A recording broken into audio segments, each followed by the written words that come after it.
Welcome to mister nobody CV and நம்ம பார்க்க போகிற மூவி வந்து த சப்ஸ்டன்ஸ் 2024 ஆன ஒரு சயின்ஸ் ஃபிக்ஷன் பாடி ஹாரர் மூவி. இந்த படத்தை ரிவ்யூக்கு போதுன்னு நம்ம சேனலை இன்னும் சப்ஸ்கிரைப் பண்ணால் பார்த்தீங்கன்னா சப்ஸ்கிரைப் பண்ணுறது எலிஜிபிள் லாட் கைஸ். உங்களுக்கும் நிறைய மூவி ரிவ்யூஸோட அப்டேட்ஸ் வந்துகிட்டே இருக்கும். And this video sponsored by learn new skill technologies. இவங்க ஐடி ரிலேட்டட் ஸ்கில்ஸை கோர்ஸாக உங்களுக்கு மோஸ்ட் அஃபோர்டபுள் ப்ரைஸில் பண்ணி தராங்க. Full stack development, Python, Java, அது மட்டும் இல்லாமல் மெயினாக அட்வான்ஸ் ஆர்டர்களும் சொல்லி தராங்க. உங்களுக்கு சர்டிஃபிகேட் ப்ரொவைட் பண்ணுறது இல்லாமல் உங்களோட ஜாப் பிளேஸ்மெண்ட்கான 100% அசிஸ்டன்ஸும் பண்ணுறாங்க. ஃபார் மோர் டீடைல்ஸ் ஸ்க்ரீனில் தெரிய நம்பரை கான்டாக்ட் பண்ணுங்கள். படத்தோட கதைக்கு போகிறதுக்கு முன்னாடி சின்ன பசங்க இப்போ வரைக்கும் இந்த வீடியோ பார்க்குறீங்கன்னா ஸ்கிப் பண்ணிவிட்டு வேற ஒரு வீடியோ போய் பாருங்கள். பட் இந்த வீடியோ வந்து ஃபுல் அண்ட் ஃபுல்லாக வந்து ஒரு 18+ ஒரு கண்டென்ட் தான். நியூட்ஸ் அந்த மாதிரி இருக்காது. ஒரு மாதிரி டிஸ்டர்பிங் இமேஜ் வீடியோ தான். அதெல்லாம் இந்த படத்தில் வரும். நான் டிஸ்கிரைப் பண்ணுற விஷயங்களும் அப்படி தான் இருக்கும். ஸோ அதனால் ஸ்கிப் பண்ணிட்டு போயிருங்க. படத்தோட கதையில் மெயினானது 2 கேரக்டர் தான். ஃபர்ஸ்ட் கேரக்டர் வந்து எலிசபெத் ஸ்பார்க்கல். ஒரு அவார்ட் வின்னிங் ஒரு ஏரோபேட்டிக் சொல்லுவாங்கள்ல, அந்த கிளாஸில் ஒரு டீச்சர். அவங்க எப்படின்னா டிவியில் வந்து இந்த எக்ஸசைஸ் பண்ணும்போது ஆடினே எக்ஸசைஸ் பண்ணுவாங்க பார்த்து, இந்த ஃபாரின் எல்லாம் காட்டுவாங்கள்ல. ஸோ அதில் அவங்க இருக்காங்க. அவங்க நல்ல ஒரு சக்ஸஸ்ஃபுல்லான ஒருத்தங்க தான். அவங்களுக்கு என்ன ஆகுது அப்படின்னு பார்த்தீங்கன்னா, வயசாக தன்னோட 50வது பர்த்டே அன்னைக்கு அவங்கள தூக்கிடுறாங்க. வேலையை விட்டு தூக்கிட்டு அந்த இடத்துக்கு வேற ஒரு ரீப்ளேஸ்மெண்ட்காக இன்டர்வியூ போயிட்டு இருக்கு. இந்த சமயத்தில் இவங்களுக்கு என்ன பண்ணுறது, அவங்களுக்கு அதெல்லாம் பொழப்பு வேற எதுவுமே தெரியாது அவங்களுக்கு. ஓகேவா? ஸோ வந்து இவங்க கார் டிரைவ் பண்ணிட்டு வீட்டுக்கு போயிட்டு இருக்க சமயத்தில் தன்னோட போஸ்டர்ஸ்லாம் கிளிக்கிறது, அதை பார்த்துட்டு நேரம் போயிட்டு ஆக்சிடென்ட் பண்ணிடுறாங்க. ஆக்சிடென்ட் அவங்க ஹாஸ்பிட்டலில் சேர்க்கப்படுறாங்க. அதுக்கப்புறம் அங்கேருந்து வெளியே வந்துடுறாங்க. வந்ததுக்கப்புறம் தனக்குன்னு சொல்லிட்டு ஒரு ஒரு ஒரு லெட்டர் ஒன்று கையில் மாட்டுது. அதில் பார்த்தா அந்த சப்ஸ்டன்ஸ் சொல்லிட்டு எழுதிட்டு அது ஒரு பென்ட்ரைவ் இருக்குது. அந்த பென்ட்ரைவை போட்டு பார்த்தா அதில் வந்து ஒரு வீடியோ ப்ளே ஆகுது. இந்த மாதிரி உங்களுக்கு வந்து நீங்கள் ஒருத்தங்க மட்டும்தான், உங்களை தாண்டி எதுவுமே கிடையாது, உங்களுக்கு மிஞ்சி எதுவுமே கிடையாது. இந்த மாதிரி ஒரு ஒரு மாதிரி மோட்டிவேஷனாகவும் மிஸ்டீரியஸாகவும் இருக்குது. ஸோ இவங்களுக்கு வந்து என்ன பண்ணுறதுனே தெரியாமல் சரி திடீர்னு அவங்க யோசிக்கிறாங்க என்ன பண்ணலாம் அப்படின்னு சொல்லிட்டு. ஏன்னா வந்து தனக்கான இருக்கிற ஒரே சொல்யூஷன் என்னன்னா யங்கர் வெர்ஷனாக மாறணும். ஸோ அது எப்படி சாத்தியமாகும் அப்படின்றத அவங்க யோசிச்சு அவங்க வந்து அந்த நம்பருக்கு ஃபோனும் பண்ணிடுறாங்க. ஃபோன் பண்ண உடனே ஒரு மிஸ்டீரியஸான பர்சன் வந்து பேசுகிறாரு. இந்த மாதிரி உங்களுக்கு இதெல்லாம் இது எப்படி நீங்கள் இந்த ப்ரோக்ராமில் சேர்றீங்களா? ஆமாம் நான் சேர்றேன் அப்படின்னு சொல்லிட்டு கன்ஃபார்ம் பண்ணோன்னே ஒரு இடத்துக்கு வர சொல்லுவாங்க. வந்ததுக்கப்புறம் அங்கே 503 அப்படின்னு சொல்லிட்டு ஒரு கார்டு கிடைக்கும். அந்த கார்டு அந்த அங்கே ஒரு லாக்கர் ரூம் மாதிரி இருக்கும். அந்த லாக்கர் ரூமில் அந்த நம்பர் எழுதியிருக்கும்.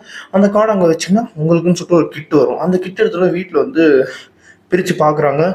யோசிச்சும் பார்க்குறாங்க என்ன பண்ணக்கூடாது அப்படின்னு சொல்லிட்டு. அதுக்கப்புறம் முடிவு எடுக்கிறாங்க, கண்டிப்பாக எனக்கு வேணும் அப்படின்னு சொல்லிட்டு. அந்த இன்ஜெக்ஷனை ஃபஸ்ட்டு போடுறாங்க, ஆக்டிவேஷன் சொல்லிட்டு. அதை போட்ட உடனே தன்னோட முதுகெலும்பு இருந்த அந்த இடத்துலேருந்து கிழிச்சிட்டு ஒரு உருவம் வெளியே வருது. அவங்களோட யங்கர் வேர்ஷனை அப்படியே வெளியே வந்து விழுது. அவ்வளோ பெரிய உருவம் அந்த உடம்புலேருந்து வெளியே வருது. அதுதான் அந்த மருந்தோட வேலையே. அதுக்கப்புறம் என்னது அப்படின்னு பார்த்தீங்கன்னா, அதில் நிறைய ரூல்ஸ் அண்ட் ரெகுலேஷன் சொல்லியிருக்காங்க. இந்த மாதிரி தன்னோட யங்கர் வேர்ஷன் இருக்காங்களா, அந்த யங்கர் வேர்ஷன் வந்ததுக்கப்புறம் அவங்க வந்து இந்த ஓல்டர் வேர்ஷனோட முதுகை தைச்சதுக்கப்புறம் இப்போ என்ன கதை அப்படின்னு பார்த்தீங்கன்னா, 7 நாள் இதுதான் வந்து ஒரு ரூல். இந்த ஃபர்ஸ்ட் ஒரு வாரத்துக்கு புதுசாக வந்த அந்த அந்த ஹியூமன், அண்ட் அதுக்கப்புறம் அடுத்த 7 நாள் வந்து இந்த பழைய வேர்ஷன். ஓகேங்களா? இந்த மாதிரி மாறி மாறி மாறி இருந்தால் தான் ஒரு பேலன்ஸ்டான ஒரு லைஃப் இருக்கும் ரெண்டு பேருக்குமே. ஓகேவா? இதில் என்ன ஆகுது அப்படின்னு பார்த்தீங்கன்னா, இந்த சூன்னு சொல்லிட்டு ஒரு கேரக்டர் இருக்குது பார்த்தீங்கன்னா, அந்த கேரக்டர் திரும்பியும் போயிட்டு அதே ஷோக்கு ஆடிஷன் பண்ணி செலக்ட் ஆகி பயங்கரமான பொருள்லாம் ரொம்ப சம்பாதிச்சிடறாங்க. அதுக்கப்புறம் ஒரு சமயத்தில் ஆசை ரொம்ப வந்ததுக்கப்புறம் அந்த 7வது நாளுக்கு அப்புறம் என்ன பண்ணலான்னு தெரியாமல் என்ன பண்ணுறாங்க அப்படின்னு பார்த்தீங்கன்னா, ஏன் அந்த 7 நாள் அப்படின்னு பார்த்தீங்கன்னா, ஒரு நாளைக்குமே இப்போ இந்த புது வேர்ஷனோட 7 நாள் இருக்குன்னு வச்சுக்கோங்களேன். அந்த ஒரு நாளைக்குமே அந்த என்னென்ன பண்ணுவாங்கன்னா, அந்த பழைய வேர்ஷனோட உடம்புல ஒரு இன்ஜெக்ட் செலுத்தி உள்ளேருந்து ஒரு சப்ஸ்டன்ஸ் மாதிரி எடுப்பாங்க. வெள்ளையாக ஒரு சப்ஸ்டன்ஸ் மாதிரி வரும். அதோட பேர் வந்து ஸ்டெபிலைசர். இந்த புது வேர்ஷன் 7 நாளைக்கு ஸ்டேபிளாக இருக்குன்னா ஒரு நாளைக்குமே கொஞ்சம் அமௌண்ட் ஆஃப் ஸ்டெபிலைசரை அந்த பழைய வேர்ஷன்லேருந்து எடுக்கணும். இப்போ இந்த பழைய வேர்ஷன்லேருந்து 7 நாளைக்கான ஸ்டெபிலைசர் எடுத்தாச்சா, அந்த 7 நாளைக்கு அடுத்த 7 நாளைக்கான ஸ்டெபிலைசரை அந்த ஓல்டர் வேர்ஷன் உயிரோடு இருக்கும்போது அது செக்ரெட் பண்ணி வைக்கும். ஸோ புது வேர்ஷன் வாழணும்னா ஓல்டர் வேர்ஷனும் வாழணும். இதுதான் இதோட ரூலே. ஆனால் இவங்களுக்கு அந்த ஆசையினால அந்த ஸ்டெபிலைசரை எடுத்துக்கிட்டு டேஸ் தள்ளி போக போக என்னது அப்படின்னு பார்த்தீங்கன்னா, ஸ்டெபிலைசரை எப்போ நீங்கள் 7 டோஸ்க்கு மேலே எடுக்கிறீங்களோ அந்த ஓல்டர் வேர்ஷனோட பாடி பார்ட்ஸ் வந்து ஒரு மாதிரி சுருங்கி செயலிழந்து போகிறதுக்கு வாய்ப்பு உண்டு. அதில் ஃபர்ஸ்ட் எடுத்துன்னு ஒரு விரல் போயிடும். இவங்க ஃபோன் பண்ணி இந்த மாதிரி ஏன் இப்படி ஆச்சு அப்படின்னு கேட்டதுக்கு, ஆமாம் 7 நாளைக்கு மேலே எடுத்தால் இப்படி தான் ஆகும், எடுக்க உங்கள் உடம்புல எல்லாமே காணாமல் போகும் அப்படின்னு சொன்னோன்னு இவங்களுக்குள்ள அந்த ஈகோ கிளாஷ் ஆகுது. இந்த ஓல்டு வெர்ஷனுக்கு எங்கள் வெர்ஷன் செம்ம ஈகோ கிளாஸ் ஆகுது. ஈகோ கிளாஸ் ஆனதுக்கப்புறம் ரொம்ப முத்தி போயிடுது. அதுக்கப்புறம் படம் என்ன ஆச்சு அப்படின்றதான் படத்தோட கதையே. நான் உண்மையிலே சொல்கிறேன், இப்படிப்பட்ட ஒரு பாடி ஹாரர் ஃபிலிம் வந்து நீங்கள் இதுக்கப்புறம் பார்ப்பீங்கன்னு தெரியாது. ஆனால் இப்போது இதுதான் பயங்கரமாக இருக்குது. நான் வந்து பாடி ஹாரர் ஃபிலிம் தான் பார்த்துருக்கேன். ஹியூமன் சென்டிபைட் பார்த்துருக்கேன். அதுக்கப்புறம் வந்து இந்த மயத்தர் சொல்லிட்டு ஏதோ ஒரு படம். அதுக்கப்புறம் வந்து இன்னும் 2-3 பாடி ஹாரர் இருக்குது. அதுக்கெல்லாம் காம்படிட் கொடுக்குற மாதிரி ஒரு மாஸ்டர் பீஸ் இறக்கியிருக்காங்க இந்த படத்தில். உங்களுக்கு வந்து அந்த பயம் இருந்துக்கிட்டே இருக்கும். உங்களுக்கு ஒரு மாதிரி இருக்கும். சரி போதுண்டா, கிளைமேக்ஸ் போதுண்டா அப்படின்னு இருந்தா அங்கே முடியவே முடியாது படம். கிளைமேக்ஸ் இன்னும் எக்ஸ்ட்ரீமாக கொண்டு போய் தான் கிளைமேக்ஸை முடிச்சிருப்பாங்க.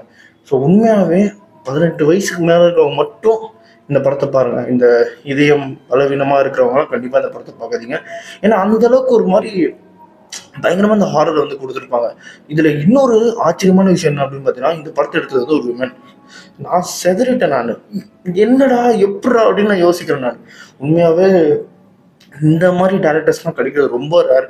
ஸோ இவங்களோட கதைகள் எது இருந்தாலுமே வெளியே வரது தான் வந்து ஒரு பயங்கரம். டிஃப்ரெண்ட்டான ஸ்டோரி டெல்லிங்கு, ஒரு ஒரு மாதிரி பயங்கரமாக ரொம்ப ஹாரராக பயங்கரமாக காமிச்சிருப்பாங்க. எனக்கு இந்த படம் வந்து பார்த்ததுலேருந்து அது வந்து வெளியே வரத்துக்கு எனக்கு ஒரு 2 நாள் ஆச்சு. அந்த மாதிரி ஒரு பயங்கரமான ஒரு படம். கண்டிப்பாக சூப்பராக இருக்குது. இந்த பாடி ஹாரரு டிஸ்டர்பிங் ஃபிலிம்ஸ் பார்க்குறவங்களுக்கு இது ஒரு வரப்பிரசாதம் மாதிரி. அதனாலே இந்த படத்துக்கு நான் 4.5 டோனர்ஸ் தருவேன். அண்ட் இதே மாதிரி மூவி பார்க்கணும் நம்ம சேனலில் சப்ஸ்கிரைப் பண்ணுங்கள். அந்த மிஸ்டர் நோபடி சந்திக்கிறேன். Bye. Have a great day guys.